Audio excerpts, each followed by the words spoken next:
My name is Margaret Hanley. I am 68 years old, a retired nurse, and for most of my life, I believed my greatest achievement was raising my only daughter, Melissa, on my own after her father passed away. I have spent decades on my feet, caring for patients through the long nights, then coming home to a little girl who depended on me for everything. I built a life for us, steady and modest, but filled with the kind of love that I thought could never be shaken. Until the day Melissa called me, and, in one breath, swept all of it aside. I remember it so clearly. The late afternoon light was falling across my kitchen, touching the chipped porcelain teacup that once belonged to my mother. I was about to pour myself a cup when the phone rang. Her name lit up the screen, and I smiled without thinking. It had been weeks since we last spoke. When I answered, her voice was clipped, almost rehearsed. "We're already married, Mom. Only those who truly matter were invited. Just mail the beach house keys and stop overreacting." I froze. My fingers tightened around the handle of the cup until I was afraid it might break in my hand. The words sank in slowly, heavier than anything I had ever lifted in my years as a nurse. Already married. Only those who truly matter. Mail the keys. Stop overreacting. Each phrase landed like a small stone, building a wall between us so quickly I could barely catch my breath. I could hear faint laughter in the background. Not hers, but a man's. Tyler's. Her new husband, though she had not told me his name, would carry that title before this moment. I said nothing. The silence on my end stretched long enough for her to sigh impatiently. "Mom, please, just send the keys by Friday. We're planning to use the beach house for our honeymoon. You know, to save on costs. It makes sense." The beach house, Cape Elizabeth. The one place that held the summers of her childhood, the scent of salt water and sunscreen, the sound of her laughter chasing gulls along the shoreline. A place I had fought to keep in our family even when bills stacked up higher than I could pay. That house was our anchor. I set the cup down on the counter, staring at its tiny crack along the rim. I thought about the mornings when Melissa would sit at the kitchen table, swinging her legs as she ate toast before school. I thought about the promise she once made at 12 years old, barefoot in the sand, saying she would marry right there, with lights strung between the dunes and the ocean behind her. Now, she wanted the keys without me, without even telling me she was married. I finally spoke, my voice quiet, steady, as if reading a chart in a hospital ward. "I see. Congratulations. That's all? You're not upset?" she asked, suspicion in her tone. I smiled, though she could not see it. "No, sweetheart. If that's what makes you happy." She sounded relieved, even a little smug. "Good. Then just send the keys and I'll take care of it." I cut in, still calm. We exchanged a few more perfunctory words before I hung up. I stood there for a long time, the quiet in the kitchen pressing in from all sides. My hands wrapped around the teacup again, its familiar weight grounding me. Then something shifted inside me. A nurse knows when a wound needs stitches instead of a bandage. And I knew, without a shadow of doubt, that this wound between us had been carefully created, cultivated by someone who wanted me gone from her life, or at least from her property. 3 days later, I stood outside her apartment building. The wind was sharp, carrying the smell of rain. In my hands was a neatly wrapped silver box, tied with a crisp, white ribbon. Inside was my wedding gift, a leather portfolio, packed with documents that told a truth Tyler had hoped would never reach Melissa's eyes. I set the box carefully at their door, rang the bell once, and walked away without looking back. I had barely reached my car when a voice split the air behind me. A man's voice, high-pitched, furious. "What the hell is this?" It rose into a yell that didn't stop. I slid into the driver's seat, started the engine, and drove off with the sound of his rage chasing me down the street. My hands were steady on the wheel. For the first time in months, I felt the old strength returning. Not loud or showy, but certain. Some wounds need more than silence. They need the truth. And I had just delivered it to their doorstep. The sound of his shouting still rang faintly in my ears as I drove home that day, but the steady hum of the road began to carry me somewhere else. Somewhere far from the damp smell of their apartment hallway. In my mind, I was back in Cape Elizabeth on a summer afternoon when Melissa was 12. The sky had been impossibly blue that year, the kind of blue that made the ocean look like it was stitched right into it. I can still see her, barefoot, hair windblown and tangled from hours of running along the shoreline. She had a faded yellow pail in her hand, filled halfway with shells she insisted were too perfect to leave behind. Her laugh was carried by the breeze, sharp and clear, like the call of the gulls overhead. I remember standing at the edge of the deck, a mug of cocoa warming my hands, watching her chase the retreating waves until her feet were swallowed by the foamy rush. That beach house was more than a building to us. It was the backdrop of her childhood, the stage for every summer ritual we created together. There was one evening in particular that always returns to me. The day had been hot, the kind of heat that makes the sand stick stubbornly to your skin. After dinner, Melissa had pulled an old blanket onto the deck so we could watch the sunset. The ocean had turned a deep copper, reflecting the last light of day. She sat cross-legged beside me, sipping cocoa from a porcelain teacup that once belonged to my mother. It was too big for her hands then, so she cradled it carefully, sipping slowly. That teacup has a small chip on the rim near the handle. My mother gave it to me when I moved into my first apartment, telling me that some things are meant to last if you treat them gently enough. I carried it with me through years of cramped kitchens and late-night nursing shifts, through joy and disappointment, and into the beach house where Melissa grew up. Somehow, it survived every move, every careless bump, except for that one tiny chip, a reminder that even the strongest things can be marked by time. Melissa used to call it the lucky cup. She would choose it over any mug in the cupboard, even when I told her it wasn't practical. She claimed cocoa tasted better in it, that it made the drink feel special. I never argued. Watching her small hands clutch that delicate piece of our family history filled me with a quiet pride.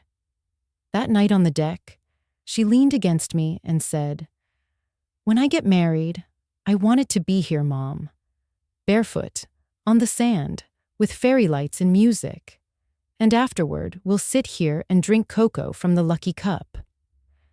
I had smiled, brushing the damp hair from her forehead.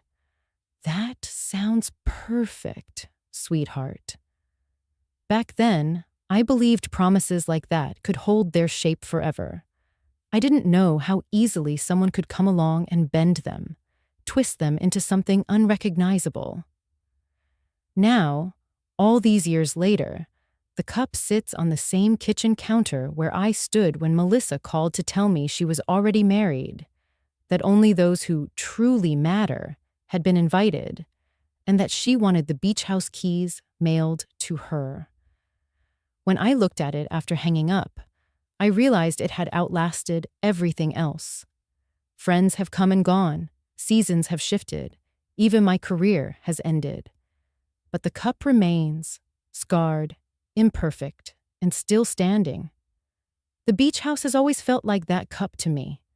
It carries the marks of time, the weathered railings, the faint smell of salt in the wood, the squeak in the third step leading to the deck.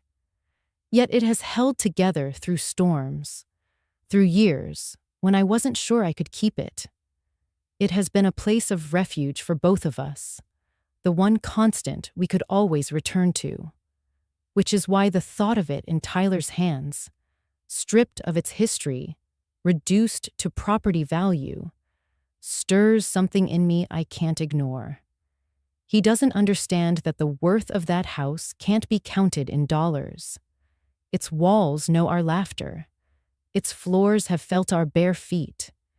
Its windows have framed the view of every dream Melissa ever dared to speak aloud. I took the cup into my hands again that evening, running my finger over the chip. Some things are worth protecting, even if you have to do it quietly. Even if it means letting go of what you thought would last, to save the part that still can.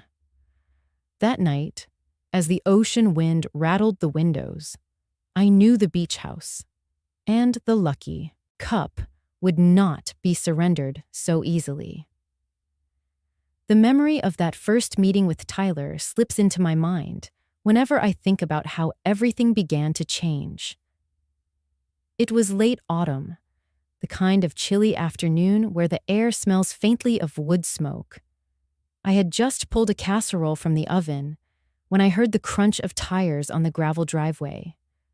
Melissa had called earlier, her voice bright with excitement. She was bringing someone special for dinner. When they stepped inside, I was met with the sight of a tall man in a charcoal suit that looked more suited for a corporate boardroom than my cozy Maine home. Tyler's hair was perfectly styled, his shoes polished to a mirror shine, and his smile. His smile was broad and easy, but there was something about it that felt practiced, as if he had stood in front of a mirror until it looked just right. "Mrs. Hanley," he said warmly, extending a hand before Melissa even had the chance to introduce us. "It's an honor. Melissa has told me so much about you." His grip was firm, deliberate, the kind you expect from a salesman sealing a deal. I noticed the cologne. Expensive, sharp, almost too assertive for such a small space. Melissa beamed between us, oblivious to my subtle pause before I returned the handshake. We moved into the living room, the fire crackling in the hearth. Tyler's gaze drifted around the room in a way that was polite on the surface, but I felt it like a scan, taking inventory.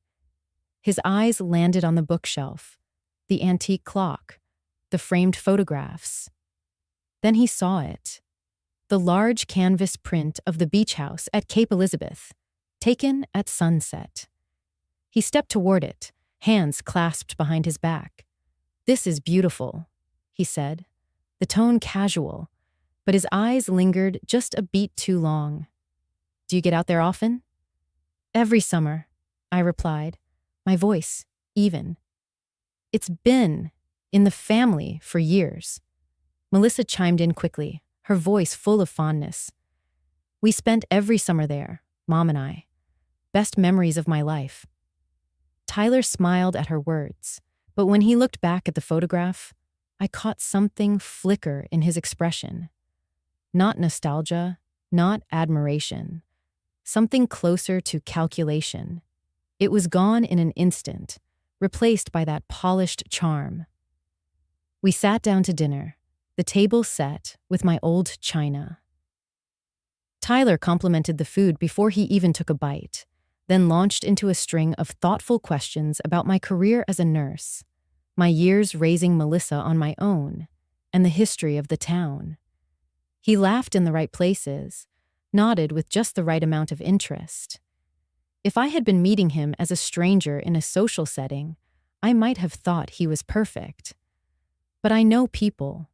Years in hospital corridors teach you to read faces, to catch the subtle signs that someone's words don't quite match their eyes. Tyler's eyes were quick, too quick.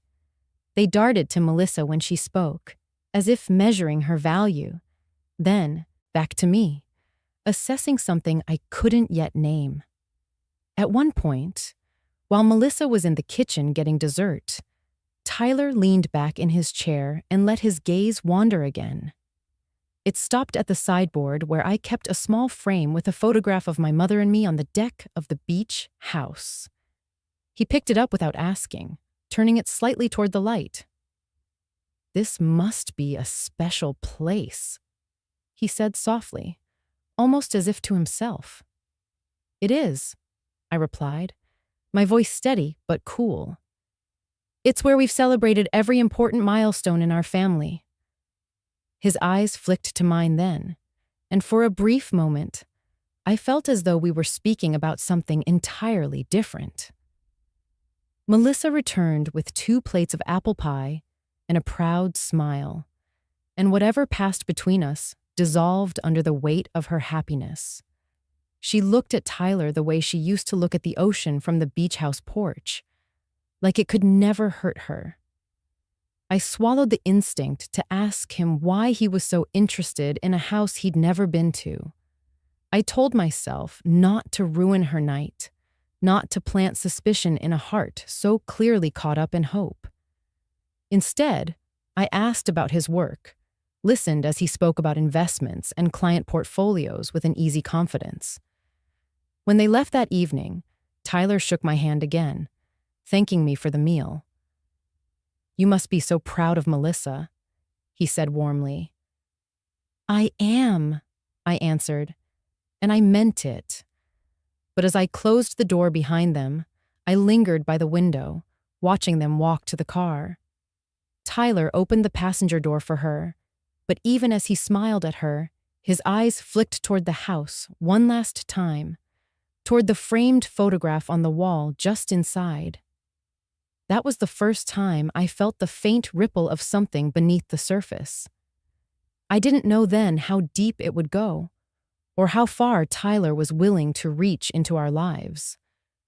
But I knew enough to keep my eyes open, and my mouth, for now, closed. The weeks after that dinner moved quietly, as if someone had nudged the furniture of our lives half an inch to the left. I noticed a tilt rather than a crash. Melissa still called at lunch, but the conversations tightened, her eyes on the clock. The first unmistakable sign came on a Wednesday. "Tyler thinks we should put our relationship first. He says couples do better when they build their own routines," she said, aiming for casual while her breath snagged. I told her I understood. I did not want to be the kind of mother who clung so tightly that love could not breathe. That weekend she texted instead of calling. "Busy with Tyler's work dinner. Talk soon." Talk soon became talk later. Talk later became a quiet that stretched like faint music. A month passed. She called with the cadence of a memorized note. "Mom, we talked about family boundaries. It is healthier if I handle stress with my partner. We should try fewer calls for a while." She paused, listening to another room. I heard Tyler's voice shaping the air around her. I took a breath that tasted like early spring sea. "If that is what you need, sweetheart." "It is not permanent," she said quickly. "Just while we recalibrate." Recalibrate. The word sounded clinical, as if our bond were a machine to be tuned. After the call, I traced the chip on the teacup with my thumb and asked the question that keeps a mother honest. Am I holding on too hard, or is someone prying my hand away? The pattern strengthened. Sunday chats became midweek check-ins. Then they slipped to once every other week. When she did call, I heard another rhythm beneath her voice, like footsteps in a hallway. She told me about Tyler's promotion dinners, Tyler's obligations, Tyler's networking trips. Each story put him in the center of the frame. One evening, I drove to the city with a pot of chicken soup because she had texted that she was sick. I stood at the curb and rang her buzzer. She came down with a scarf and a careful smile. "You should have called first," she said. "Tyler is resting and he needs quiet." "I will be quick. I brought soup." "That is kind, but he wants me to manage my own care. We are working on independence. Next time, just leave it at the door." I handed her the container. Our fingers touched. She startled as if the heat bit her. I wanted to say that independence and isolation are cousins who dress alike. I swallowed the line. She kissed my cheek, whispered thanks, and disappeared. On the drive home, I argued with myself. Maybe I leaned on her too often after her father died. Maybe our closeness became a shelter that kept her from building her own walls. Or maybe someone was drawing those walls around her, brick by careful brick, and calling the enclosure love. The doubt felt moral, as if a good mother would step back no matter how it hurt. Tyler's advice soon arrived directly. He called one afternoon from Melissa's phone, reasonable and smooth. "Mrs. Hanley, you raised an extraordinary woman. I want to protect what you built. The best way is to help her become fully independent. Less daily contact will give us room to grow." His tone was satin over stone. I thanked him for caring. I did not agree or disagree. After we hung up, I listened to the house breathe. The floorboards answered in tiny clicks. The clock kept time without drama.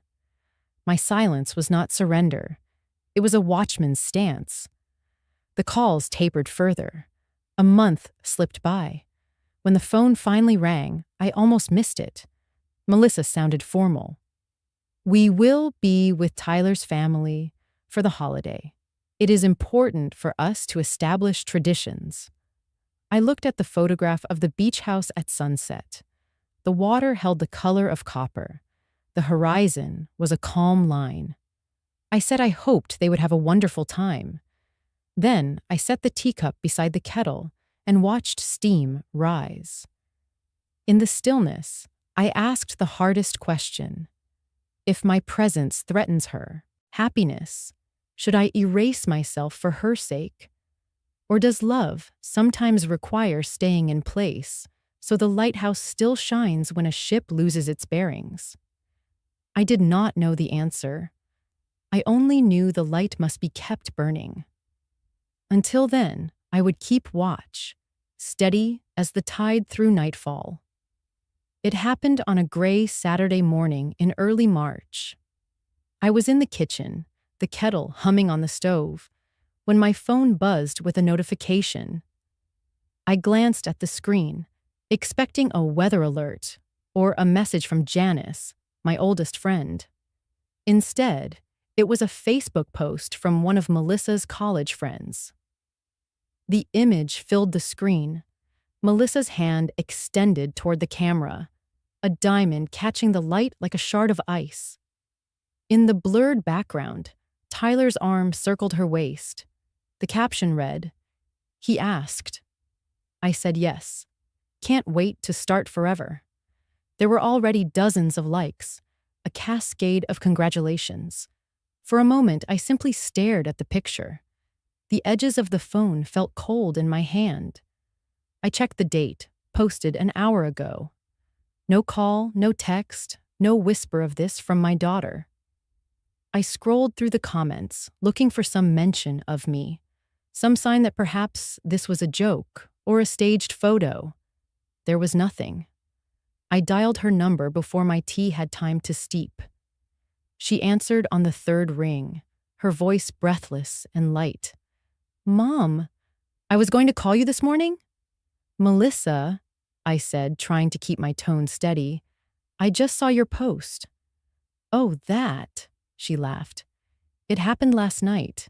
Tyler surprised me at our favorite restaurant. His parents were so thrilled. They started planning an engagement dinner right away. An engagement dinner? I repeated. When is it? Next Saturday, she said quickly. It's just a small gathering, immediate family, and a few close friends. I suppose I should plan to come down Friday night then, I said, already picturing the drive. There was a pause. Then her voice softened, as though she were explaining something delicate to a child. Mom, it's really for Tyler's side. His mother has very specific traditions. She wanted to keep it within their circle. I gripped the edge of the counter. So, I'm not invited. It's not like that, she insisted. We'll do something special, just the three of us, soon. Soon. A word with no calendar date, no commitment. I told her I understood, wished her happiness, and ended the call before my voice betrayed me. Later that afternoon, Janice came over. She had a habit of dropping by unannounced, usually with a tin of cookies or a jar of jam. Today, she brought both. She found me at the kitchen table, the laptop open to that same photo of Melissa's hand. I take it you've seen it, she said, sliding into the chair opposite mine. I nodded. She called after I did, said the dinner is for his family only. Traditions, apparently. Janice's eyes narrowed, the way they did when she spotted a billing error. Maggie, that's not normal. You're her mother. Traditions or not, you belong at that table. She says we'll have our own celebration, I murmured, though the words felt thin. Janice reached across and touched my hand. You've been there for every big moment of her life. This is the first one you're being told to sit out. That's not a coincidence. I wanted to argue, to defend Melissa's choice, to pretend this was nothing more than a misunderstanding. But Janice had known me since I was 21. She had seen me through the loss of my husband, through nights of double shifts, through every scraped knee and school recital Melissa ever had. She could read the truth in my eyes before I said a word. Tyler's mother doesn't know me, I said finally. Maybe she thinks she's doing what's best. Or maybe Tyler knows exactly what he's doing, Janice countered. You said he was interested in the beach house. I closed the laptop and stared at the chipped teacup beside me. It's too soon to think the worst. Janice didn't push, but her silence was full of caution. She had raised 2 sons, and she knew the signs of influence when she saw them. Just keep your eyes open, Maggie. Love makes people blind, not just the ones in it, but the ones watching from the outside. That night, I sat by the fire with the photo still glowing on my phone screen. The diamond sparkled as though it could erase every shadow. Melissa's smile was genuine, her eyes shining.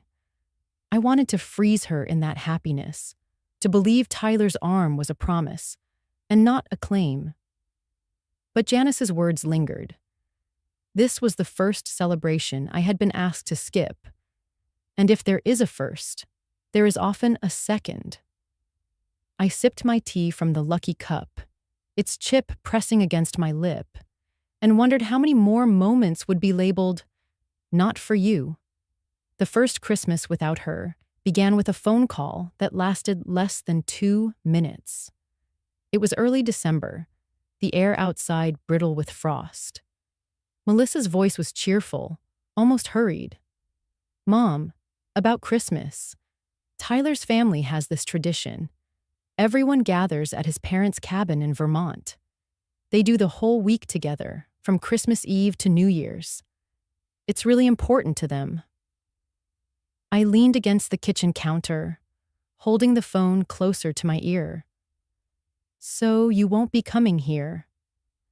I wish I could be in 2 places at once, she said quickly. But Tyler feels it's important we start our married life with his traditions. You understand, right? I swallowed the sting. Of course. Traditions matter. She thanked me, promised to call on Christmas morning, and hung up. I stood in the quiet kitchen for a long time, the sound of the wind outside scratching faintly against the windows. That year, the house felt larger than usual. I still put up the tree in the living room, its lights casting soft glows against the walls. I decorated the mantel with the same ornaments Melissa had unwrapped since she was a child.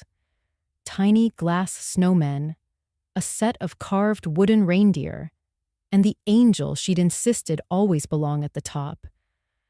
They looked the same, but without her laughter and music in the background, the sparkle felt dimmer. On Christmas Eve, I built a fire in the hearth.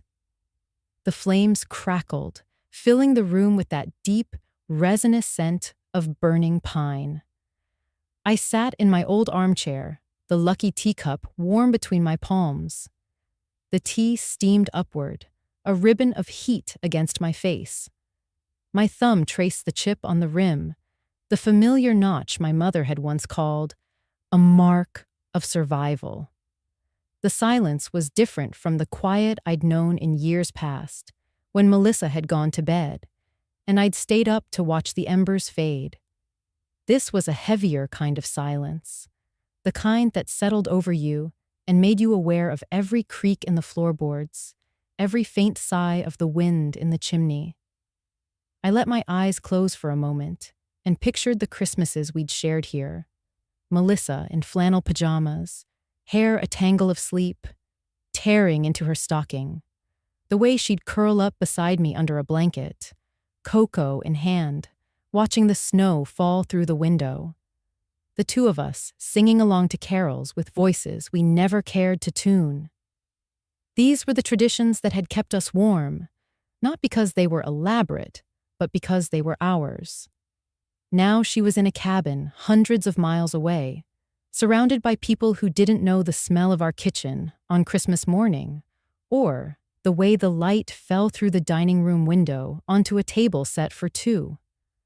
The fire shifted, sending up a spark that landed on the hearthstone and fizzled out. I watched it vanish, the dark spot it left behind, still faintly glowing. And it struck me then, the thought so clear it felt like someone had whispered it aloud. Some traditions keep you warm. Some, they just burn out. I set the cup on the side table and reached for the small box of photographs I kept near the hearth. Inside were pictures from our first Christmas in the beach house, after I'd managed to buy it back from a distant relative who had been ready to sell. Melissa was 7 in those pictures, her cheeks flushed from playing outside, her arms wrapped around me in a hug that nearly knocked me over.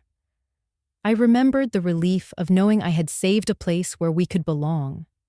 This year, that belonging felt more fragile. Tyler's family traditions had taken priority, and I couldn't tell if Melissa was adapting or disappearing. The thought sat heavy on my chest, but I reminded myself of the chipped cup, how it had survived moves, accidents, years of use. Maybe our traditions could survive too, even if they changed shape. The fire burned lower. I added another log, watching the flames take hold, licking at the wood until it glowed. Warmth seeped back into the room, and I leaned into the armchair, letting it wrap around me. On the mantel, the angel figurine caught the light, its porcelain face serene. I wondered if next Christmas she might return, if she might remember what our holidays felt like before new traditions crowded them out. Or maybe I would have to accept that some flames aren't meant to be stoked forever. I picked up the cup again, held it steady, and sipped. The tea was cooling, but it still tasted like home. It was late January when the phone rang, the kind of winter afternoon where the snow outside made the light in the house seem even dimmer. I recognized Janice's number immediately. She rarely called during the day unless something mattered. "Maggie," she began, her tone already heavy, "I need to tell you something, and you're not going to like it." I set down the laundry basket and pressed the phone closer. "Go on." "You remember my coworker Diane? The one who retired last year? She called me this morning after seeing that picture of Melissa and Tyler on Facebook. Turns out, Tyler used to date one of her colleagues. Different woman, same pattern. Moved fast, got close to her family, then started making little suggestions about money and property. When she caught on, he was gone in a week. I felt a knot form in my stomach. And Diane's sure it's the same man? Positive. She even remembered his middle name. Janice paused, her voice softening. "Maggie, this isn't just bad luck. This is what he does." After we hung up, I sat at the kitchen table for a long time, the chipped teacup warm between my palms. I thought about Melissa's sudden distance, the way Tyler's gaze had lingered on the beach house photo that first night. I decided to start quietly. I called one of Melissa's college friends, a woman named Claire I'd met a few times at the beach house over the summers. We chatted about work, about the weather, and then I asked if she knew much about Tyler before Melissa met him.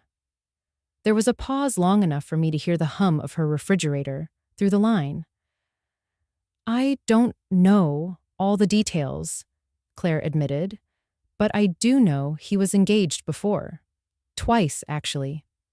Both ended suddenly. One of them, well, her family found out something they didn't like about his finances."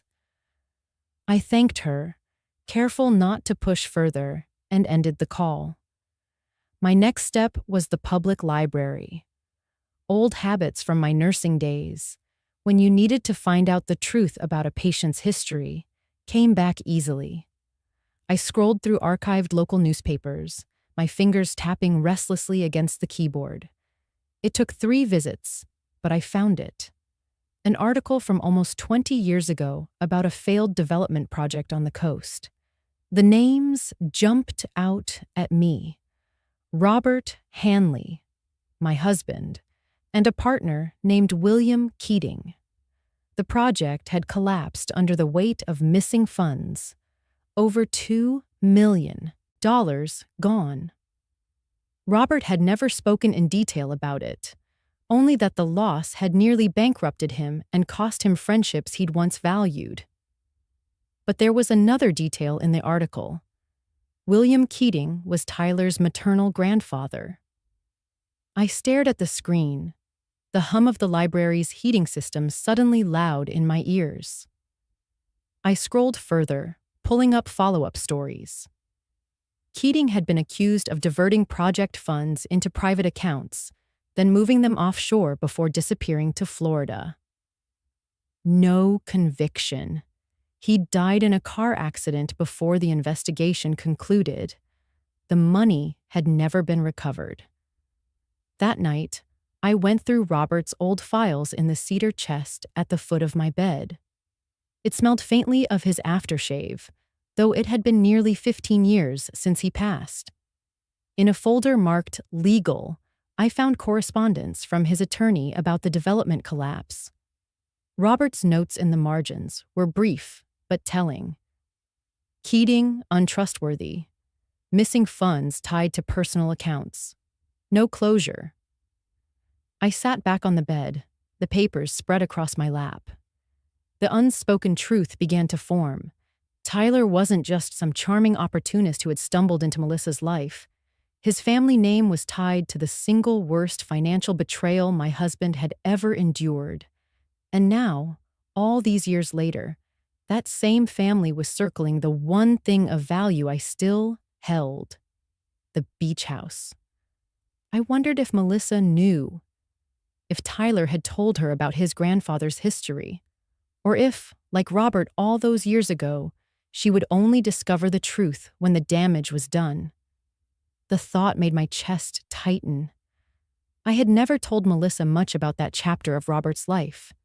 She'd been too young, and I'd wanted to shield her from the ugliness of betrayal.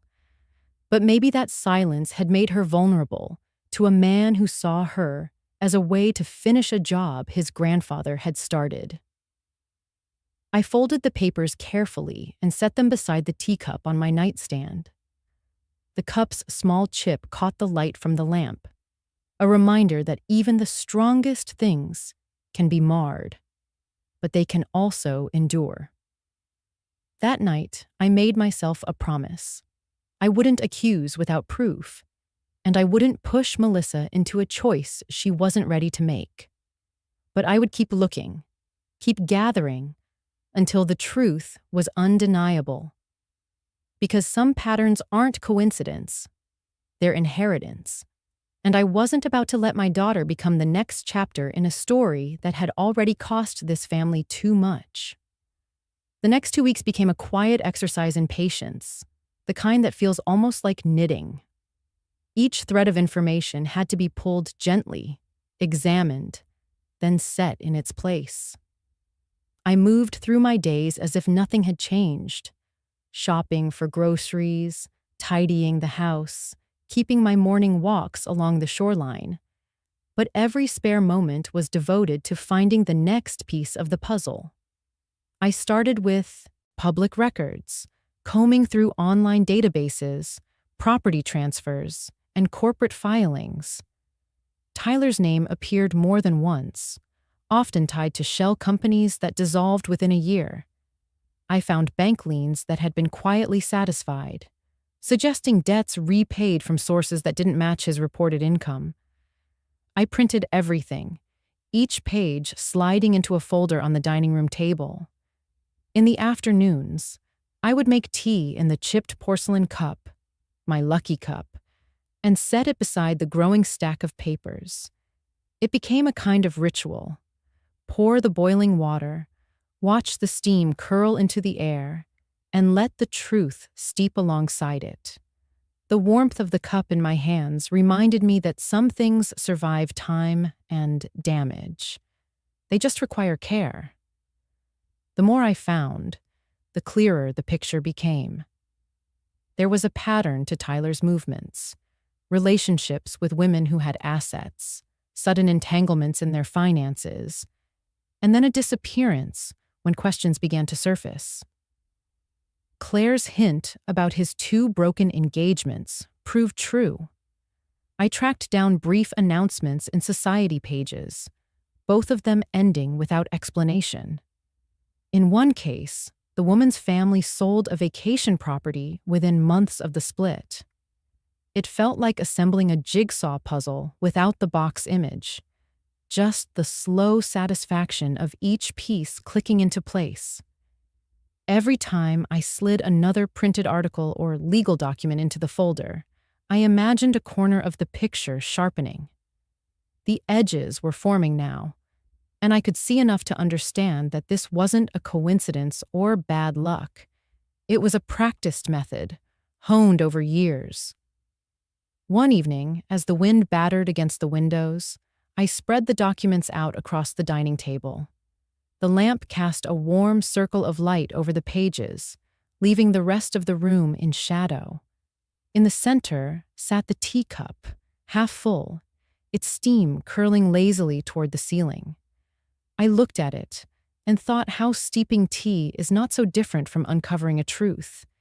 You add heat, give it time, and slowly, what was hidden seeps out into the open. The connection to his grandfather, William Keating, still pressed on me. That unresolved theft from Robert's project wasn't just a historical footnote. It was a wound left unhealed. Now, decades later, Tyler was positioned to reach for what was left: our beach house. I could almost feel Robert's presence in the room, the weight of his silence in those old files, the way he'd never been able to reclaim what was taken. But unlike Roberts, I had the benefit of foresight and the steadiness that comes from years of listening more than speaking. My work as a nurse had taught me that the truth often reveals itself without being forced. You don't always have to confront. Sometimes you just have to prepare, so that when the moment comes, the facts speak for themselves. I decided then I wouldn't go to Melissa with accusations. If I charged in now, Tyler would spin my words, plant doubts, make her believe I was jealous or overprotective. I'd seen it happen to other families. Once the wedge was in, it was almost impossible to pull it out. No, I would let the truth knock on her door itself, in a way that couldn't be ignored or explained away. I gathered the pages back into the folder, smoothing each one as I placed it inside. The stack was substantial now, a portrait in black and white of the man my daughter thought she knew. I slid the folder into the cedar chest at the foot of my bed, beside Robert's old papers, and rested the teacup on top for a moment, before carrying it back to the kitchen. Standing at the sink, rinsing the cup, I felt a strange calm. There was power in waiting, in being ready. Tyler didn't know it, but every move he made now would only tighten the frame I was building around him. And when the picture was complete, Melissa wouldn't have to take my word for it. She would see him exactly as he was. For now, I would keep my silence. Let him think I was just an aging mother, content to send holiday cards and polite texts. Let him underestimate me. After all, the longer tea steeps, the stronger it becomes. And I intended to serve this truth at exactly the right temperature. The call came just after dinner, when the kitchen was still warm from the oven, and the last traces of garlic and rosemary lingered in the air. I recognized Melissa's number immediately. It had been weeks since we'd last spoken, and something in me hoped, foolishly, that she was calling just to check in, to hear my voice. "Hi, Mom," she began, a little too brightly. "Tyler and I were thinking, since you're not using the beach house much, maybe we could spend our honeymoon there. Just a week. We'd take good care of it." Her words landed like small, deliberate stones. There was no, "How are you?" or "Would you be okay with this?" Just the request, framed as if it were a foregone conclusion. I swallowed slowly, letting a pause fill the space between us. "Of course," I said, my voice even. "I'll make sure you have the key." Melissa exhaled, relief flooding her tone. "Thanks, Mom. That means a lot. We'll come by next week to pick it up." We exchanged a few pleasantries before hanging up, but my mind had already shifted gears entirely. This wasn't just about the beach house anymore. It was about timing. Tyler wanted access, and soon. That meant his plan was moving forward. And if he thought I would hand him the opportunity without preparation, he hadn't been paying attention. I sat at the dining table, the same table that had borne witness to countless birthdays, arguments, reconciliations. The folder of documents sat in the cedar chest upstairs, but in my mind, I could see each page, each headline, each notarized copy. For weeks, I'd been assembling this puzzle. Now it was time to package it. The image came to me suddenly. A gift. Not a confrontation, not a furious outburst in the middle of their honeymoon, but something they would open on their own terms. A box wrapped in understated silver paper, tied neatly with white ribbon. Inside, the truth, documented and undeniable. The next morning, I took out the folder and began to sort through its contents. Every piece of evidence was duplicated. One copy for my own records, one for them. Property records, corporate filings, screenshots of old engagement announcements, even the clipped articles about his grandfather's involvement in Robert's failed project. I placed them in chronological order, each sheet in a protective sleeve. I added a cover letter, handwritten in my neatest script. Melissa, I hope you read this with the same care I have taken in preparing it. Everything inside is part of a larger picture. Some pieces will hurt, some may feel like betrayal, but all of it is the truth. You deserve to know who you have invited into your life. Beside the packet, I placed the spare key to the beach house, polished, glinting in the light. Its cold metal felt almost symbolic. An invitation, yes, but one that came with the weight of choice. Finding the right box took some effort. I went to a small stationery shop in town, one of those places that still smells faintly of ink and pressed paper. The owner, a woman about my age with laugh lines as deep as mine, helped me pick out a silver box, just big enough to hold the documents without folding them. "For a wedding gift?" she asked, smiling. "In a way," I replied. That afternoon, I wrapped the box carefully, the silver paper smooth under my hands, the ribbon crisp and straight. When it was finished, it looked elegant, almost celebratory. No one would suspect that inside was something capable of ending a marriage before it truly began. I placed it on the corner of my desk, where the light from the window could catch it. For a moment, I simply looked at it, feeling the mixture of sadness and resolve tighten in my chest. This wasn't the way I'd ever imagined giving my daughter a wedding present. But then, I'd never imagined she would choose a man like Tyler. That night, as I sipped tea and watched the moonlight spill across the floor, I thought about how the truth, like the tide, is inevitable. You can try to hold it back, but sooner or later, it comes in, sweeping away whatever was built on shifting sand. When Melissa came to pick up the key, she would leave with more than she bargained for. And when she opened that box, whether on the first day of her honeymoon or the last, she would finally see the picture I had been quietly piecing together all this time. I wasn't sure what she would do with it, but I knew this. Once you've seen the whole puzzle, you can never pretend you don't know what it shows. The morning I delivered the gift was one of those early spring days when the air is still cold enough to sting your cheeks, but the sunlight tricks you into thinking warmth is just around the corner. I woke before dawn, brewed a pot of tea, and sat for a few minutes in the quiet, hands wrapped around the mug. The silver box sat on the kitchen counter, its ribbon perfectly tied, looking almost innocent. I loaded it into the passenger seat, nestling it into a canvas tote so it wouldn't slide around.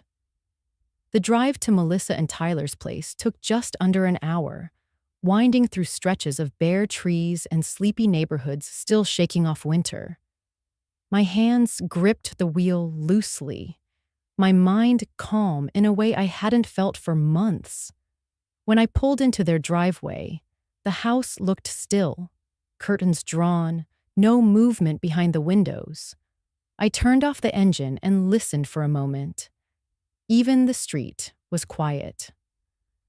I walked up the stone path, my shoes crunching softly on the frost-speckled grass, and set the box just to the right of their front door, where the morning sun would eventually hit it.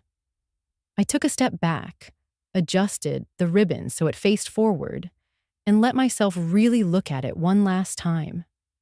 The key inside was cool, heavy, and unmistakable. The documents were in perfect order. It wasn't just a package.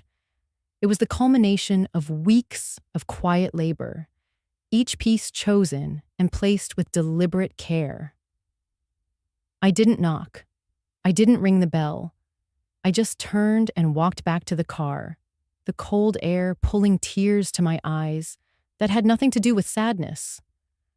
As I drove away, the house disappeared in the rearview mirror, and with it, any lingering temptation to take the box back. The call came later that afternoon. just as the shadows in my living room had begun to stretch long and thin across the floor. The phone vibrated on the table, Tyler's name flashing on the screen. I let it ring twice before answering. "What the hell is this?"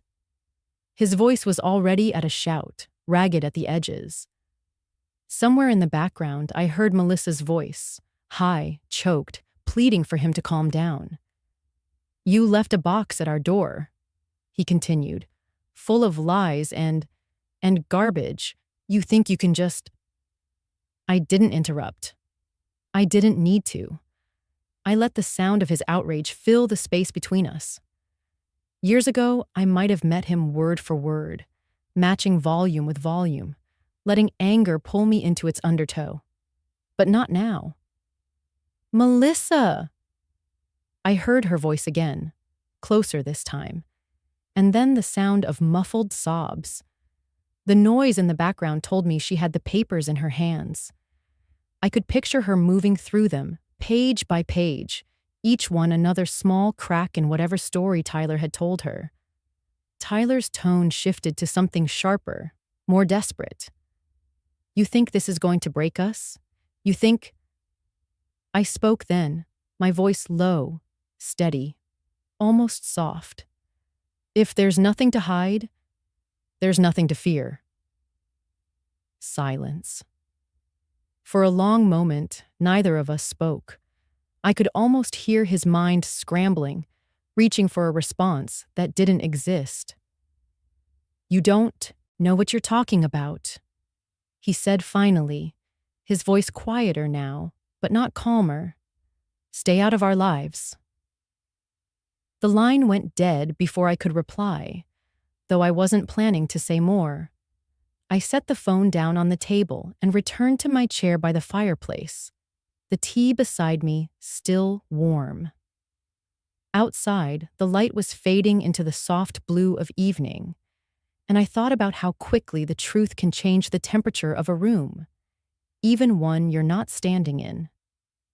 I didn't know if Melissa would call me that night, or in a week, or ever.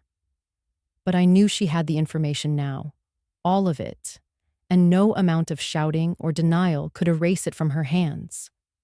The rest would be her choice to make. For the first time in months, I felt no urge to check my phone, no need to rehearse conversations in my head. The box was delivered. The truth was in motion, and the silence that followed, it wasn't empty. It was the sound of letting go. 3 days passed before I saw her. By then, the weather had turned damp, the kind that clings to your skin and makes the air smell faintly of wet earth. I had just finished sweeping the porch when I noticed a figure sitting on my front steps. Melissa. Her hair was tangled in a way I'd never seen on her, loose strands curling from the damp. Her eyes were swollen, ringed in red. She sat hunched forward, elbows on her knees, like she wasn't sure she had the energy to hold herself up. In her hands was the silver box, the ribbon gone, the lid askew. I opened the screen door slowly. "Melissa?" She looked up at me, and for a moment she didn't speak, just stared, like she was making sure I was real. Then she said, her voice low but cutting through the gray air, "Tell me everything." There was no hostility in her tone, but no gentleness either. Just the weight of someone who had reached the end of wondering and was ready to know. I stepped aside. "Come in." Inside, I led her to the kitchen table, the same place I'd spent weeks sorting through papers, piecing together the story. I made tea without asking. 2 mugs, mine plain, hers with a spoonful of honey just like when she was younger. She didn't touch it. She placed the box on the table between us. "I read it all," she said, her voice catching. "But I need you to tell me how you found it. Why you—" She broke off, shaking her head. "Just start from the beginning." So I did. I reached into the box and pulled out the first folder. The manila edges were soft from handling, the ink on the labels dark and precise. I laid it flat in front of her and opened it to the first page. It started with a conversation. Janice told me she'd heard about Tyler from someone at work, how he'd been in a relationship before you that ended abruptly, right after certain financial problems. Melissa's fingers traced the corner of the page, but she didn't interrupt.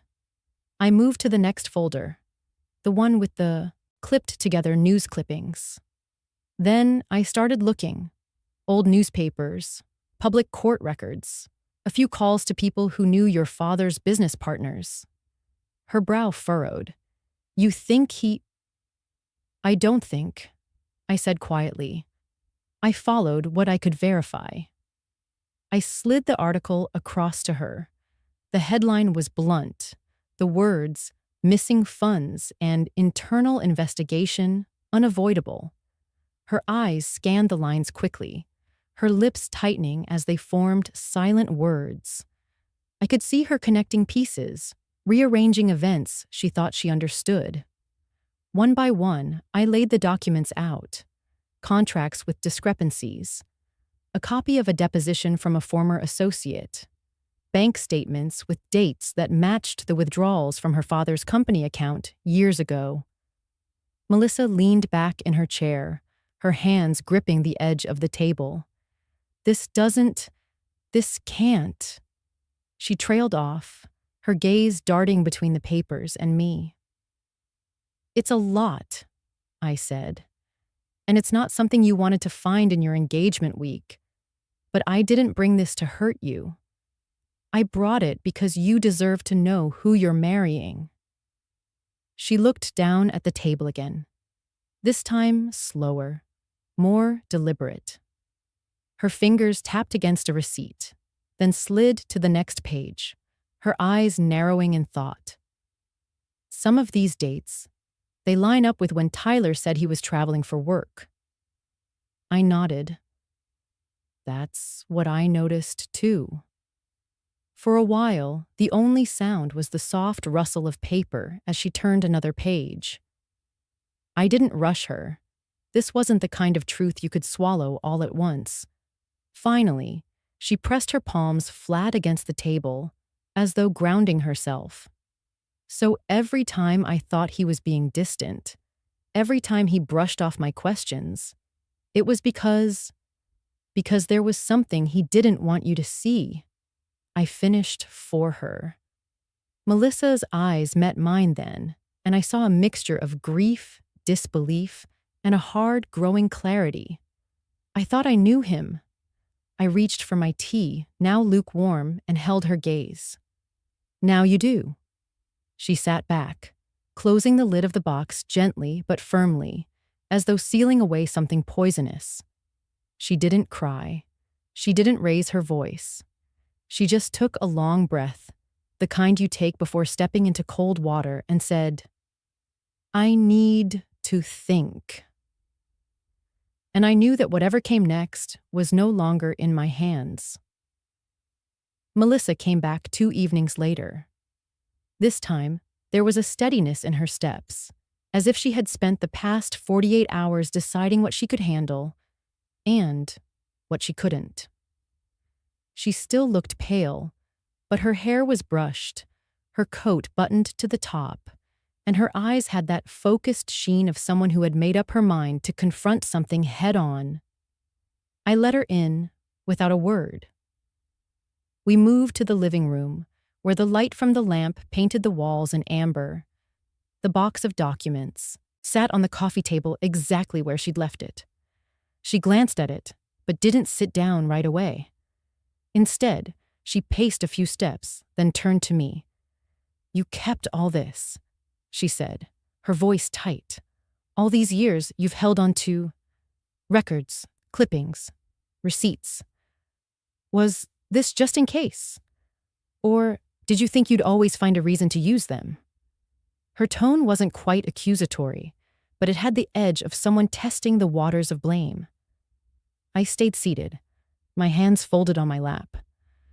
Melissa, I didn't collect these for sport. I started looking when things didn't add up. You know me.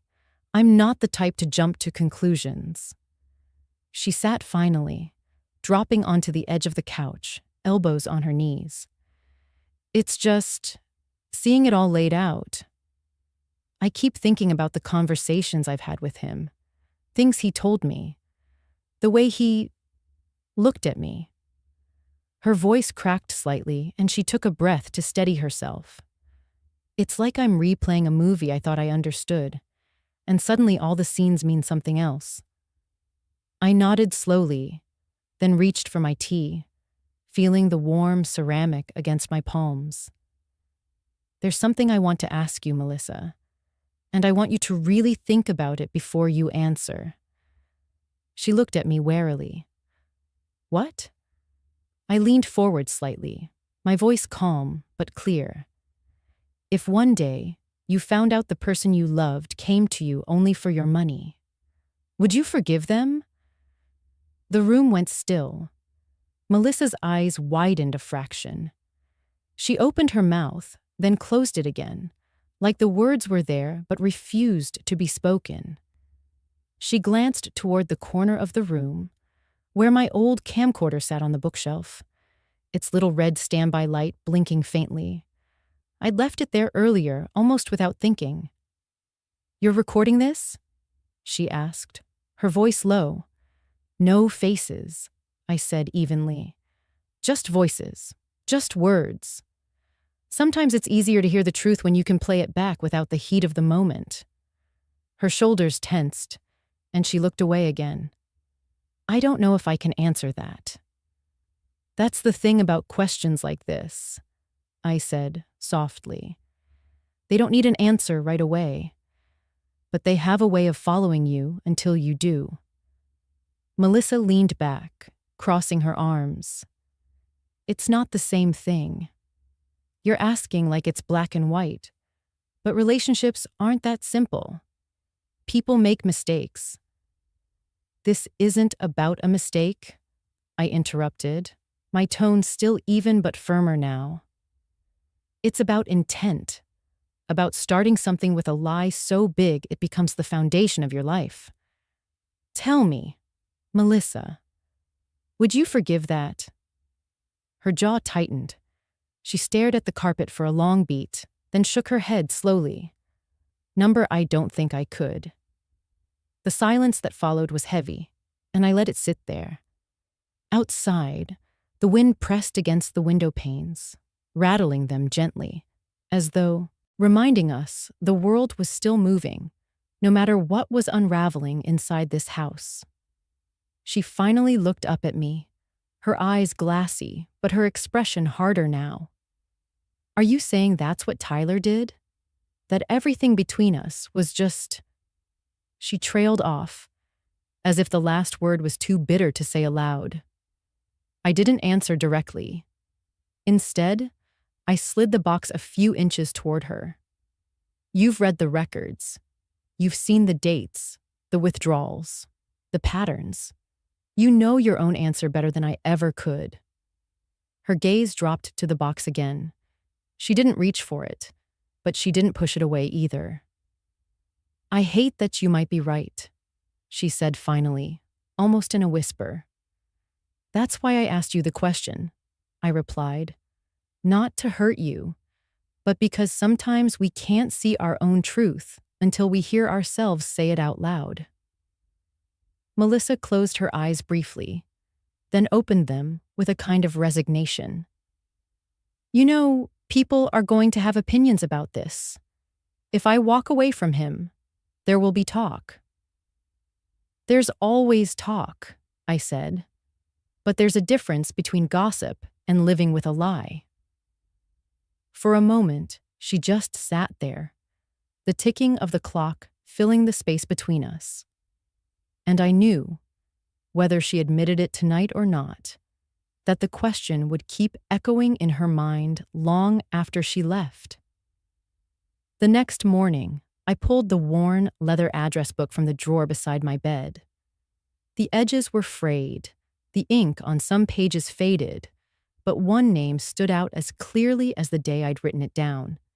Daniel Prescott, the attorney my late husband had trusted for nearly 3 decades. I hadn't spoken to him since Bill's funeral, but I knew Daniel wasn't the kind of man to ignore a call from me. When he answered, his voice was a warm mix of surprise and concern. "Margaret? It's been far too long. What's going on?" I didn't waste time on small talk. "Daniel, I need your help, and I need it to stay quiet." By noon, I was in his office, sitting across from the same mahogany desk where Bill had once signed our wills. The place hadn't changed, still lined with floor-to-ceiling shelves and the faint scent of old paper and leather. I laid out the documents Tyler hadn't yet seen, the ones I hadn't put in Melissa's gift box. Financial statements, wire transfers, screenshots of property records. "This," I said, tapping a particular sheet, "is a bank account he never told Melissa about. And these," I pointed to 2 printouts, "are withdrawals from an account linked to one of Bill's old partners. An account flagged years ago for irregular activity. Money that went missing before Bill even passed." Daniel adjusted his glasses, leaning in. "And you're certain Tyler's the one making these transfers?" "Every date matches up with his trips, his so-called business expenses. I've checked, twice." He sat back, exhaling, slowly. "Margaret, this isn't just a family matter. This is criminal. If this trail holds, he's laundering stolen funds." I met his eyes. "That's why I came to you. I want to do this the right way. No shouting matches, no empty threats. I want the law to knock on his door." Daniel nodded, already flipping open a legal pad. "We'll need to get the right people involved. Financial Crimes Division, maybe even the feds if the amounts are high enough. But first, we build an airtight chain of evidence. If we move too soon, he could bury the trail." The plan took shape over the next hour. Daniel would reach out to a contact in the state's investigative bureau, someone who owed him a favor. I would provide every scrap of documentation I had: paper copies, digital backups, even the handwritten notes I'd made in the margins of old statements. "And Margaret," Daniel added, his pen pausing over the page, "will need a trigger event, something to make him move money, something traceable, so the investigators can catch him in real time." I thought for a moment, then remembered Melissa's request for the beach house keys. What if I let him think there's a cash windfall coming his way? Something tied to property or an inheritance. If he believes he has to move funds quickly to secure it, he might use that same hidden account. Daniel's eyes narrowed in thought. Then he smiled faintly. "That could work, but you'd need to dangle it just right. Enough to tempt him, not enough to spook him." We agreed on the next steps. I'd draft a letter, supposedly from an old estate executor, hinting at a payout requiring temporary liquidity. Daniel's contact would set up monitoring on the suspicious account. The moment Tyler initiated a transfer, the system would flag it. Walking out of Daniel's office, I felt the first stirrings of something I hadn't in months: control. Not just over my own life, but over the outcome of this mess. Back home, I made myself a cup of tea, the steam curling upward like a slow exhale.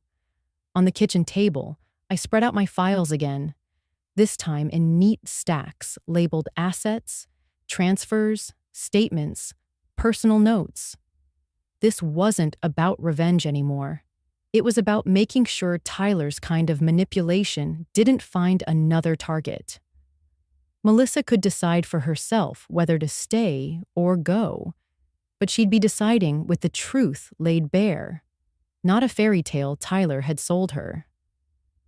That night, I typed the letter Daniel and I had discussed, printing it on thick cream paper that looked appropriately official. The words were vague enough to pass casual scrutiny, but to someone like Tyler, hungry for quick access to wealth, they would read like a green light. I sealed it in an envelope, pressing the flap shut with a steady hand. As I did, I realized something. I wasn't nervous. For the first time in a long while, my heartbeat was calm, my breathing even. Tyler thought he had built a house of cards on solid ground. By the time this was over, the law would be pulling out the bottom card themselves, and I wouldn't have to lift a finger, just watch it fall. 3 days after the letter was mailed, Melissa texted me from her car in the grocery store parking lot. "He bought it. I'll send the message you suggested tonight." We had agreed the bait would come from her, not me. Tyler still believed she was swaying between loyalty to him and a cautious trust in me, and that illusion was our strongest weapon. At 7:13 p.m., my phone buzzed again. This time, a screenshot of her text to him. "Hey, Mom's been talking about helping us with that house upgrade. She hinted she could free up some of her late husband's investments. Said she'd talk more if you came by in person." It was casual enough to feel unplanned, but every word had been crafted to press Tyler's buttons. Money, opportunity, and the idea that it was already in motion. He was back in town less than 24 hours later. Melissa told me she'd keep him occupied for a while. Then, remember, to invite me over for coffee so we could all talk. It was, of course, a setup. Though he didn't know the third guest at the table would be a silent one, the recording device in my cardigan pocket. When I opened the door, Tyler wore his best imitation of sincerity. His hair was neatly combed, his shirt collar pressed just a touch too sharp, as if he'd dressed for a job interview. His smile was warm, but it didn't reach his eyes. "Margaret," he began, his tone low and contrite. "I owe you an apology." I motioned him toward the kitchen table, noting how he scanned the room like a man checking for traps. "Do you now?" I asked, keeping my voice neutral. Melissa slid into the seat beside him, placing a mug of coffee in front of each of us. Her hands trembled slightly, but her eyes stayed steady. She knew her role. "I've been under a lot of pressure," Tyler continued. "Work, family. I let it get to me. I said things I didn't mean, and I didn't treat you the way Melissa's mother should be treated." A microspike landed here. His phrasing was too polished, as if rehearsed. Real remorse usually stumbles over its own words. I sipped my coffee, giving him room to keep talking. And I think we can put the past behind us. Start fresh." He reached for Melissa's hand, giving it a squeeze. "Especially with this house upgrade. We can all be on the same page now." Melissa nodded faintly, but I caught the flicker in her gaze. She'd noticed it, too. He was sliding money talk into the forgiveness speech. I let a beat of silence hang, then asked, "So what exactly would you need to start fresh, Tyler?" He leaned back, feigning casualness. "Just liquidity, you know? Moving things around so we can get a better mortgage rate. I can handle all the paperwork if you'd like, make it easy for you." There it was, the second spike. His earlier apology had been about mending fences. Now it was a logistics meeting about accessing funds. Melissa shifted in her chair, her jaw tightening. "We haven't even talked about what kind of place we'd want," she said lightly, testing him. "Oh, we don't have to overcomplicate it," he replied, waving a dismissive hand. "Once the funds are ready, I'll sort the rest. You'll both thank me later." I glanced down at my cup, swirling the last of the coffee. "Funny," I murmured. "Bill always said the best investments were the ones you could explain in a single sentence. If it takes more words, you probably shouldn't touch it." Tyler laughed, too quickly, too loud, and countered, "Well, times change. You have to be more creative these days." Another spike. Creative. In Tyler's mouth, it meant bending rules until they snapped. We spent another 20 minutes circling the subject. Every so often, he'd drop a contradictory detail, claiming first that his job was solid, then admitting he was between contracts, insisting he'd never touch family money, then proposing temporary transfers to cover expenses. Melissa kept her composure, but I could feel the tension in her stillness. She was connecting the dots in real time, hearing the gaps in his story the way I had months earlier. Finally, Tyler stood, brushing imaginary lint from his sleeve. "I'll draw up a few ideas. Send them your way. No rush, of course." I smiled faintly, the kind that offered nothing. Of course. No rush. As the door shut behind him, Melissa exhaled hard, like she'd been holding her breath since he arrived. "Mom," she said quietly, "he's lying." About everything. I reached across the table, taking her hand, not as bait this time, but as an anchor. "Then it's time," I said, my voice steady, "to let the truth do the talking." In my pocket, the recorder's tiny red light winked once before turning off. Every spike, every slip, every contradiction was now preserved, not just in my mind, but in a file that would be hard to argue with when the right people pressed play. It happened faster than even I'd imagined. 2 days after our coffee chat, Melissa sent Tyler a casual text about dropping by to finalize their house upgrade plans. She copied me on the time, 3 p.m., and left the rest to the people who'd been quietly circling him for weeks. I arrived 10 minutes early, not to take part in the conversation, but to be present. I carried a thermos of Earl Grey, poured into my favorite china cup, and settled at the corner of Melissa's dining table.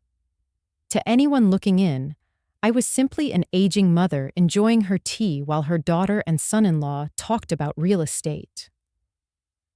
Tyler breezed in at exactly 3 o'clock, wearing the same polished air as before, but with a twitch of excitement he couldn't hide. He barely greeted me before diving into the pitch. How quickly we could reallocate funds, how seamlessly he could handle the transactions without troubling me with paperwork. Melissa nodded and asked the leading questions we'd rehearsed. What if Mom doesn't want to mix her money into this? What would you do then? He laughed, leaning back like the question was ridiculous. Of course she will. That's why I married you. He paused, smirking as if it were a private joke. Not just for the love, you know? We're building a future here. And her resources, they make that possible. The words were barely out of his mouth when the front door swung open. Federal agents! The air changed in an instant. 2 men in jackets with bold yellow FBI lettering moved in, followed by a woman holding a folder thick with papers. Tyler froze, his smirk curdling into something slack and colorless.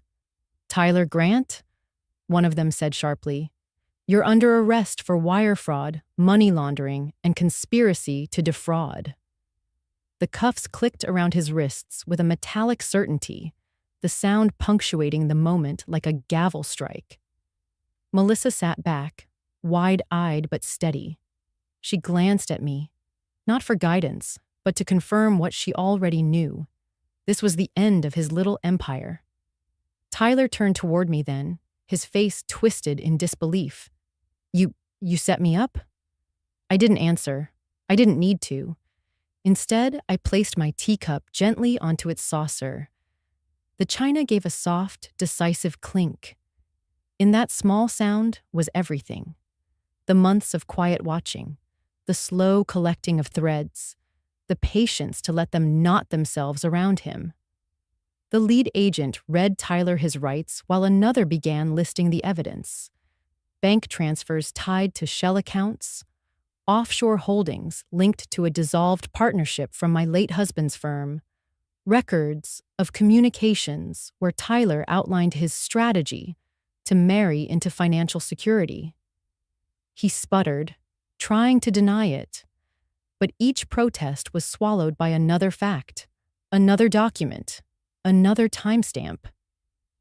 The case against him was no longer a web. It was a wall, solid and unmovable. Melissa's hands were clasped tightly in her lap, her shoulders tense but her chin high. She didn't look at Tyler again after the agents started guiding him toward the door.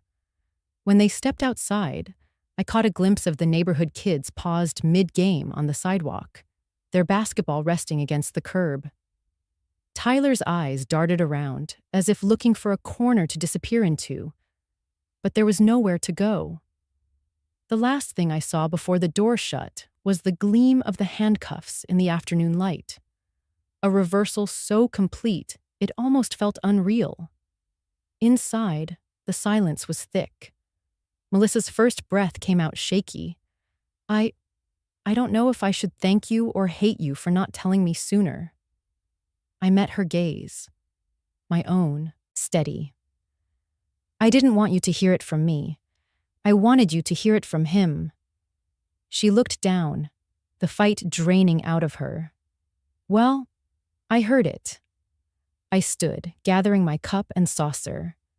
The tea was lukewarm now, but I took one last sip before heading to the kitchen. Outside, the sound of car doors and distant engine noise faded. For the first time in months, the house felt still. Not empty, just still. The kind of stillness that follows after something false has been cleared away. I rinsed the cup, dried it carefully, and placed it back in its spot in the cabinet. Sometimes, you don't need to shout for justice to arrive. Sometimes, all it takes is patience and knowing when to put the cup down. The courthouse smelled faintly of varnished wood and paper, an odd mix of permanence and fragility. I sat in the second row, hands folded neatly in my lap, while the murmur of voices filled the room like the low hum of an approaching storm. Melissa was already at the front, standing beside the prosecutor. She looked smaller than usual under the weight of the setting, but there was a steadiness in her posture that hadn't been there months ago. Today, she wasn't Tyler's wife. She was a witness. The bailiff called the court to order, and the judge entered, a tall man with silver hair and eyes that missed nothing. Tyler was led in, flanked by two deputies. He wore a plain gray suit instead of his tailored blazers, but the arrogance clung to him like a second skin. He glanced at me once, smirk curling, as if to say this was all a misunderstanding he'd talk his way out of. He didn't notice Janice, 3 seats to my left. She sat straight-backed, her hands resting lightly on her purse, her eyes fixed on the front. When she caught my gaze, she gave the smallest of nods, silent acknowledgement that we'd both arrived at the same conclusion about him, just by different roads. The prosecutor began with Melissa. Mrs. Grant, can you describe when you first became aware of financial irregularities involving your husband? Melissa's voice was calm, deliberate. She recounted the little things, cash withdrawals with vague explanations, documents she wasn't allowed to see, sudden trips for business. Then she spoke of the box I'd given her, the files inside, The night she sat at my kitchen table tracing every line of numbers. Tyler's attorney tried to rattle her, throwing out words like family disputes and emotional bias, but Melissa didn't flinch. "This isn't about bias," she said, her voice carrying through the quiet. "It's about truth, and I have no interest in protecting a lie." Then came the other witnesses. Two women I'd never met until that morning. One had been engaged to Tyler 5 years ago.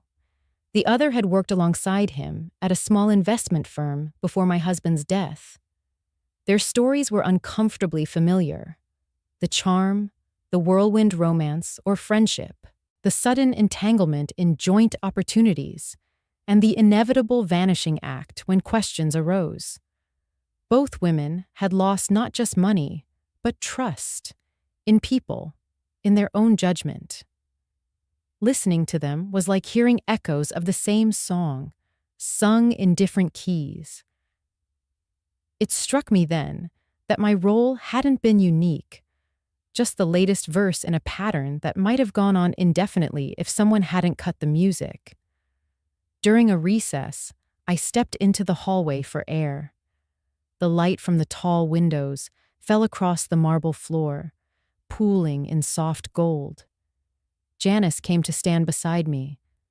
"You know," she said quietly, "the first time I saw him with Melissa, I thought, he's playing her. I just didn't have the proof." "You gave me the thread," I replied. "I just pulled it." She gave a short laugh, not unkind. "Well, you pulled it all right." Then, more softly, "She's lucky you're her mother." When we returned to the courtroom, it was time for the defense to present their case. Tyler took the stand. He tried the old performance, humble tones, regretful expressions, but it rang hollow. Every carefully chosen word fell against the solid wall of evidence the prosecutor had built. Each denial was met with a date, a signature, a bank transfer that told a different story. I watched him search the room, perhaps hoping to find even one sympathetic face. But Melissa stared straight ahead. The other women's gazes were cool, and Janice's eyes were steady on him like a pin holding an insect in place. By the time the judge called for closing statements, the atmosphere had shifted. It was no longer about whether he was guilty. It was about how long it would take for the gavel to confirm it. The prosecutor ended simply. "Your Honor, this is not just a case of financial crime. It is a case of deliberate exploitation, of trust, of love, and of the belief that people will look the other way when betrayal wears a charming face." When court adjourned for the day, we filed out slowly. In the corridor, Melissa came to stand beside me. She didn't speak at first, just let out a long breath. "You were right," she finally said. "Some truths you have to see for yourself." I touched her hand lightly, "And now you have." As we walked toward the exit, I caught Janice's eye one last time. She gave me that same small nod, and I returned it. No words needed. The work was done. The sentencing hearing was quieter than the trial had been. No media crew, no rows of strangers, just the people who had been there from the start, carrying the weight of the last few months. Tyler stood at the defendant's table, wrists unshackled for the formality of the proceeding. But the deputies at his side made the limits clear. He looked smaller somehow, as if the endless months of legal battles had eroded the sharp edges of his self-assurance. Still, his eyes darted around the room, searching for something. Pity, perhaps. He didn't find it. The judge read the charges and the verdict. For the crimes of wire fraud, misappropriation of funds, and willful deception for personal gain, the court sentences you to 12 years in federal prison. A pause, Then the secondary ruling: restitution in the amount of $640,000, payable to the victims named. There was no dramatic gasp, no collapse into sobs. Tyler's jaw tightened, his gaze fixed on some distant point beyond the bench. The gavel strike was sharp and final, echoing against the paneled walls like the closing of a door that would not open again. Melissa sat in the row ahead of me, her back straight, her chin lifted. She didn't turn to look at Tyler, not once. Janice was beside her, hands folded, her expression unreadable. I thought of the strange symmetry of it, how two women who had once been strangers, linked only by suspicion, were now bound by the shared knowledge of who he truly was. As the courtroom emptied, Melissa lingered in her seat. I waited, giving her space. Eventually, she rose and walked toward me. There was no trace of the tearful, frantic voice I had heard on the phone months ago. Instead, her tone was calm, almost reflective. "You remember that night?" she said. "When you made tea and I sat at your table with all those papers spread out?" I nodded. "You told me," she continued. "Some traditions keep you warm. At the time, I thought you meant family." She gave a small, bittersweet smile. "Now I think I understand. Some traditions do keep you warm, and some you have to rebuild yourself." The words settled in the space between us, not as a wound, but as a quiet truth. Outside, the air was crisp, the winter light pale but steady.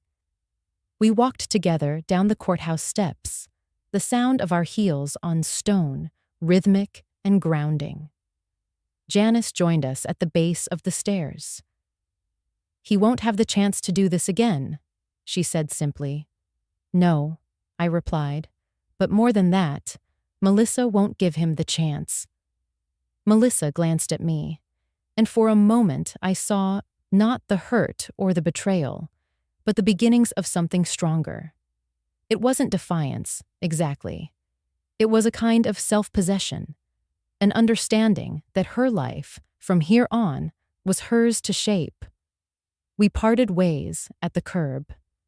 Janice and I exchanged one last look, the unspoken acknowledgement that the circle had closed.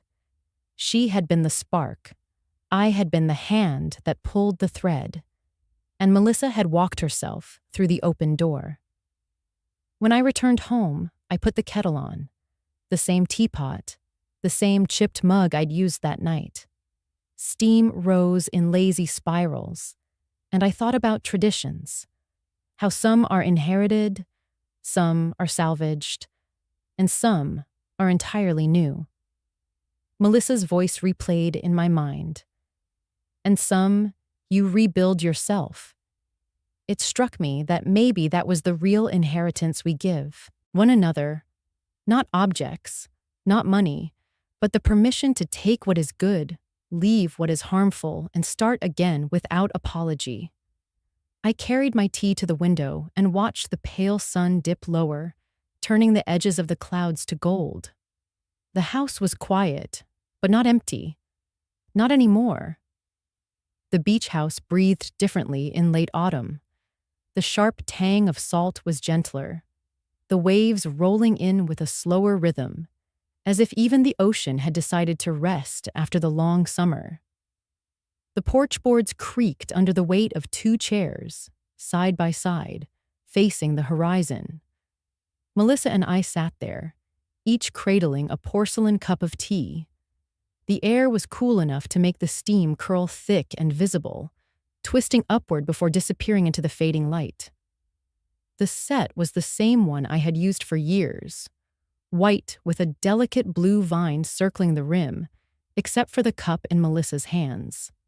That one was new.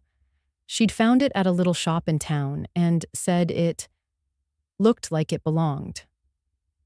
It did. She rested the cup on her knee for a moment, tracing the handle with her thumb. "I wanted you to have one that was yours," she said quietly.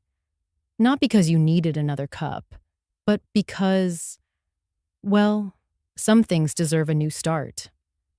I smiled, letting the warmth of the tea seep into my hands.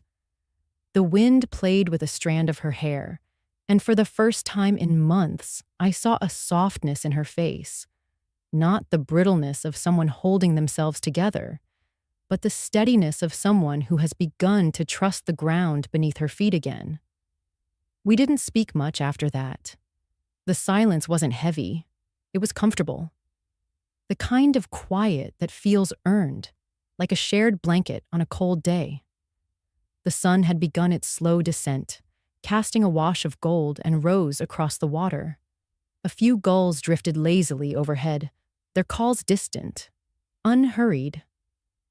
Melissa took a sip and leaned back in her chair.